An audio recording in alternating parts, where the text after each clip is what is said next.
চলো আজ তোমাদেরকে এক জাদুর মতো সত্যি একটা গল্প শোনাই। এটা একটা হারানো গানের গল্প। এমন একটা গান যেটা হারিয়ে যাওয়ায় একটা গোটা গ্রামেই যেন তার হাসিটা ভুলে গিয়েছিল। আচ্ছা, তোমরা কি একবারও ভাবতে পারো যে এমনটা কিভাবে সম্ভব? একটা পুরো গ্রাম যেখানে সবাই মিলেমিশে এক সুরে গান গাইত, তারা কি না নিজেদের সেই আনন্দের গানটাই ভুলে গেল? চলো তো আজ আমরা সবাই মিলে এই রহস্যটা খুঁজে বের করি। এক দেশে না ছিল এক গানের গ্রাম। কি সুন্দর! সেই গ্রামের বাতাসেও যেন সুর ভেসে বেড়াত। কিন্তু একদিন হঠাৎ করেই সব সুর, সব গান থেমে গেল। চারদিকে নেমে আসলো এক অদ্ভুত নীরবতা। চলো দেখি কি হয়েছিল সেই গ্রামটাতে। জানো, আগে গ্রামটা ছিল একদম একটা হাসিখুশি ঝর্ণার মতো। যে কোনো অনুষ্ঠান, বিয়ে বা উৎসবে সবাই হাত ধরাধরি করে গাইত তাদের সেই স্পেশাল গানটা। ওই সুরেই যেন সবার মনটা বাঁধা ছিল। কিন্তু ধীরে ধীরে সবাই বড় হলো, কাজে ব্যস্ত হয়ে পড়ল। কেউ কেউ তো গ্রাম ছেড়ে শহরেও চলে গেল। নিজেদের মধ্যে কথাই তো কমে গেল। আর তার সাথে কখন যে তাদের প্রিয় গানটাও হারিয়ে গেল, কেউ টেরই পেল না।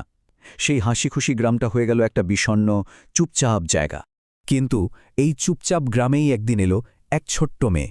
তার নাম ছিল মহালয়া, আর তার সাথেই কিন্তু লুকিয়েছিল সেই গ্রামের হারিয়ে যাওয়া সুরের চাবিকাঠি।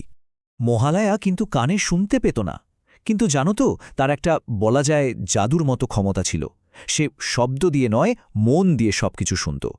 মানুষের মুখের হাসি দেখে সে তাদের আনন্দটা বুঝত, আর চোখের জল দেখে বুঝত তাদের কষ্টটা। মানে তার পুরো দুনিয়াটাই ছিল অনুভূতির, কোনো আওয়াজের না। নতুন গ্রামে এসে মহালয়ার মনটা একদম খারাপ হয়ে গেল। সে অবাক হয়ে শুধু ভাবত, এখানকার মানুষগুলোর মুখে হাসি নেই কেন? সবাই কেন এত একা একা, এত চুপচাপ? এই নীরবতাটা তার একদম ভালো লাগত না, খুব কষ্ট হতো ওর। আর সেই কষ্ট থেকেই কিন্তু জন্ম নিল এক জাদু।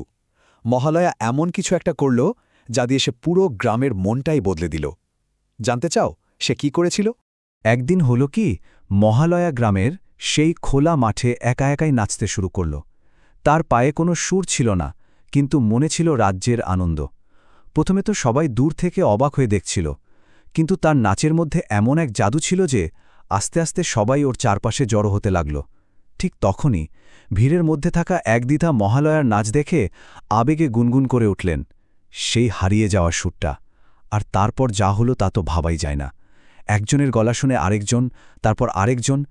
দেখতে দেখতে পুরো গ্রামবাসী একসাথে গেয়ে উঠল তাদের সেই প্রাণের গান। ভাবা যায় কত বছর পর গ্রামটা আবার সুরে সুরে হেসে উঠল। আর সবচেয়ে মজার ব্যাপার কি জানো? মহালয়া তো গানটা কানে শুনতে পারছিল না, কিন্তু সে চোখ দিয়ে দেখছিল সবার মুখের সেই ঝলমলে হাসি, অনুভব করছিল সবার আনন্দাশ্রু। মাটির কম্পনটাই যেন তাকে বলে দিচ্ছিল, শুধু গান নয়, গ্রামের হারিয়ে যাওয়া আনন্দটাও আজ ফিরে এসেছে। সেই জাদুকরী রাতের পরদিন যখন সকাল হল, তখন গ্রামটা আর আগের মতো ছিল না।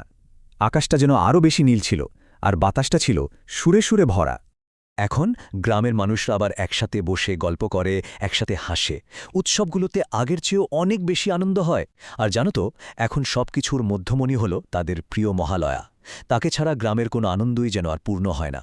এই মিষ্টি গল্পটা কিন্তু আমাদের দুটো খুব জরুরি কথা শিখিয়ে দিয়ে যায়। চলো জেনে নিই সে কথাগুলো কি কি। প্রথম কথাটা হলো, ভালোবাসা বোঝানোর জন্য বা কারো সাথে মনের মিল হওয়ার জন্য সবসময় কথার দরকার হয় না। মহালয়া যেমন কথা না বলেও সবাইকে আপন করে নিয়েছিল, ঠিক তেমনি আমরাও মন দিয়ে, হৃদয় দিয়ে একে অপরের ভালো বন্ধু হতে পারি। আর দ্বিতীয় কথাটা হলো, একসাথে থাকাতেই কিন্তু আসল আনন্দ, আসল শক্তি। গ্রামের সবাই যখন আবার এক হলো, তখনই তো তাদের জীবনের সবচেয়ে সুন্দর গানটা তারা ফিরে পেল, তাই না? আচ্ছা, এবার তোমাদের পালা। তোমাদের পরিবারে বা বন্ধুদের সাথে এমন কোনো মজার খেলা বা গান আছে কি যা তোমরা সবাই মিলে একসাথে করো? থাকলে কমেন্টে আমাদের ঝটপট জানিয়ে দাও তো তোমাদের সেই স্পেশাল মুহূর্তের কথা। আজকের এই গানের গল্পটা যদি তোমাদের মন ছুঁয়ে গিয়ে থাকে, তাহলে তোমার সেই প্রিয় বন্ধু বা মানুষটিকেও গল্পটা শুনিও, যার সাথে তুমি তোমার সব আনন্দ ভাগাভাগি করে নিতে চাও। সবাই অনেক ভালো থেকো, আর এভাবেই সুরে থেকো।